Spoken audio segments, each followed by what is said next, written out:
Senior journalist Kommineni Srinivas arrest వ్యవహారంలో పోలీసులపై న్యాయమూర్తి ఆగ్రహం వ్యక్తం చేశారు.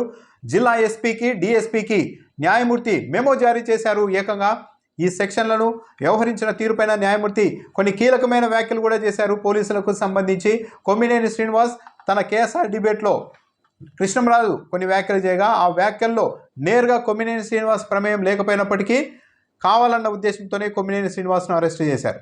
అంతటితో ఆగకుండా ఆయన మీద ఏకంగా తెలుగుదేశం పార్టీ మహిళా నాయకురాలతో ఒక ఫిర్యాదు ఇప్పించి కొమ్మినేని శ్రీనివాస్పై SC/ST యాక్ట్ కింద కేసు పెట్టించారు. చాలామంది ఆశ్చర్యపోయారు. అసలు ఒక డిబేట్ జరుగుతూ ఉంటే అప్పటికప్పుడు లైవ్లో అది కూడా ఒక విశ్లేషకుడు కొన్ని వ్యాఖ్యలు చేస్తే ఒక మాట వాడితే దానికి ఆ డిబేట్ను నిర్వహిస్తున్న వ్యక్తి ఎలా బాధ్యుడవుతారు అన్న ప్రశ్న ప్రధానంగా వచ్చింది. ఈ ప్రశ్నకి ఎక్కడా సమాధానం లేదు. పైగా ఈ ప్రశ్న వచ్చిన తర్వాత ఇప్పుడు మిగిలిన టీవీ ఛానళ్ళ యాంకర్లు కూడా ఒక విధంగా ఆందోళన చెందుతూ ఉన్నారు, నెక్స్ట్ మనకే కదా అని. ఇలాంటి పరిస్థితుల్లో కొమ్మినేని అరెస్ట్ చేసేసి ఆయన మీద ఏకంగా SC/ST యాక్ట్ పెట్టేశారు. యాక్ట్ కింద ఉన్న సెక్షన్లను నమోదు చేశారు. ఈరోజు కోర్టులో కొమ్మినేని శ్రీనివాస్ను పోలీసులు హాజరుపరిచారు. ఈ సందర్భంగా కొమ్మినేని శ్రీనివాస్పై నమోదు చేసిన సెక్షన్లను పరిశీలించిన న్యాయమూర్తి తీవ్ర ఆగ్రహం వ్యక్తం చేశారు పోలీసులపైన. మీకు ఒకసారి చెబితే అర్థం కాదా, ఎన్నిసార్లు చెప్పాలి అని ప్రశ్నించారు న్యాయమూర్తి. ఈ కేసుకి SC/ST యాక్ట్ ఎలా వర్తిస్తుందని పోలీసుల్ని న్యాయమూర్తి నిలదీశారు. ఉద్దేశపూర్వకంగానే ఈ సెక్షన్లు నమోదు చేశారని న్యాయమూర్తి అభిప్రాయపడ్డారు. అంతటితో కాకుండా జిల్లా ఎస్పీకి డీఎస్పీకి ఈ సెక్షన్లు ఎందుకు మోపారో సమాధానం చెప్పాలి అంటూ ఒక మెమోను కూడా జారీ చేశారు. మేము చాలాసార్లు గతంలో కూడా చెప్పినా మళ్ళీ ఇవే సెక్షన్లని వర్తించని కేసులు కూడా పెడుతూ ఉన్నారు అని న్యాయమూర్తి ఆగ్రహం వ్యక్తం చేశారు. పోలీసులు కావాలని ఇది చేస్తూ ఉన్నారనేది కూడా జగమెరిగిన సత్యం. కేసు స్ట్రాంగ్గా ఉండాలంటే ఒక SC/ST యాక్ట్ కింద కేసులు పెడితే కేసు స్ట్రాంగ్గా ఉంటుంది అన్నది పోలీసుల ఉద్దేశం. ప్రభుత్వ పెద్దల డైరెక్షన్లో పోలీసులు ఇలా చేస్తూ వెళ్తున్నారు. దీనికి తోడు ఇక్కడ SCలు STలు బాగా గుర్తించాలి. SC/STలు బాగా గమనించాల్సిన అంశం ఏంటంటే ఈ కేసులు ఈ చట్టాన్ని ఎంత దుర్వినియోగం చేస్తున్నారు పోలీసులు అధికార పార్టీ అనేది ఆలోచించుకోవాలి. ఈ చట్టం ఉన్నది నిజంగా SC/STలకు ఎక్కడైనా అవమానం జరిగినా, అన్యాయం జరిగినా, వాళ్ళ మీద దాడులు జరిగినా దాన్ని నిరోధించడానికి చాలా కఠినంగా ఈ చట్టాన్ని తయారు చేశారు. కానీ SC/STలు అంతా ఆలోచించుకోవాలి. కొమ్మినేని శ్రీనివాస్ డిబేట్లో మొన్న ఎక్కడైనా కానీ ఒక SC/ST అనే ఏమన్నా పదం వచ్చిందా?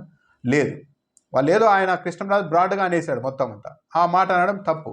కానీ దాన్ని తీసుకొని వచ్చి ఒక తెలుగుదేశం పార్టీ మహిళా నాయకురాలు ఫిర్యాదిస్తే SC/ST అట్రాసిటీ యాక్ట్ కింద ఉన్న కేసులన్నీ సెక్షన్లను పెట్టారు అంటే ఇది ఒక విధంగా దుర్వినియోగం చేస్తున్నారు. తమ రాజకీయ ప్రత్యర్థుల్ని, తమకు గిట్టని మీడియా సంస్థల్ని, గిట్టని జర్నలిస్టుని అణచివేయడానికి నిజంగా SC/STల రక్షణ కోసం తెచ్చిన ఒక చట్టాన్ని ఒక రాజకీయ పార్టీ, అధికార పార్టీ, పోలీసులు దుర్వినియోగం చేస్తున్నారన్న విషయాన్ని కూడా SCలు STలు అంతా బాగా నిశ్చితంగా ఆలోచించాలి. చాలా చోట్ల ఇది దుర్వినియోగం అవుతుంది. దీన్ని SC/STలు కూడా ఖండించాలి. లేకుంటే ఈ చట్టాన్ని ఇలాగే దుర్వినియోగం చేస్తూ వెళ్తూ ఉంటే ఒకరోజు ఈ చట్టం మీద కూడా పెద్ద ఎత్తున చర్చ నడిచే అవకాశం ఉంటుంది. ఆ చట్టం కూడా మరి నీరు గారిపోయే అవకాశం కూడా ఉంటుంది. దీంట్లో ఆలోచించాలి. సో ఏకంగా జిల్లా ఎస్పీకి DSPకి న్యాయమూర్తి మెమో జారీ చేశారు. ఈ సందర్భంగానే మొన్న డిబేట్లో ఆ కేఎస్ఆర్ డిబేట్లో జరిగిన అంశానికి సంబంధించిన వీడియోను కూడా కొమ్మినేని శ్రీనివాస్ తరఫున న్యాయవాదులు న్యాయమూర్తికి చూపించారు.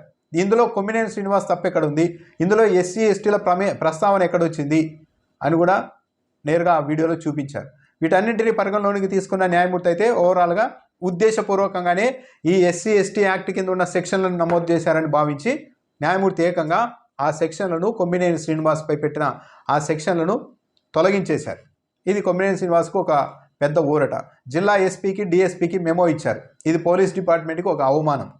ఏ విధంగా చేస్తున్నారని కామన్ చాలా పబ్లిక్ అతి సాధారణ ప్రజలు కూడా ఈ కేసులో ఏం చేస్తుంది పోలీసులు ప్రభుత్వం అన్నది అర్థమైపోయింది.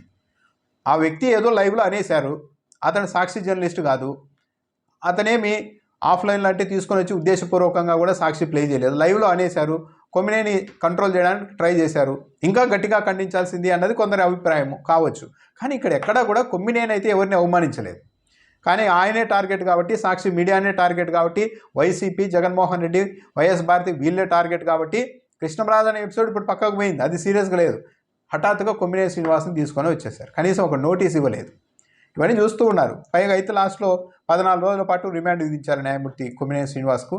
దాంతో ఆయన్ని గుంటూరు జైలుకు తరలించారు.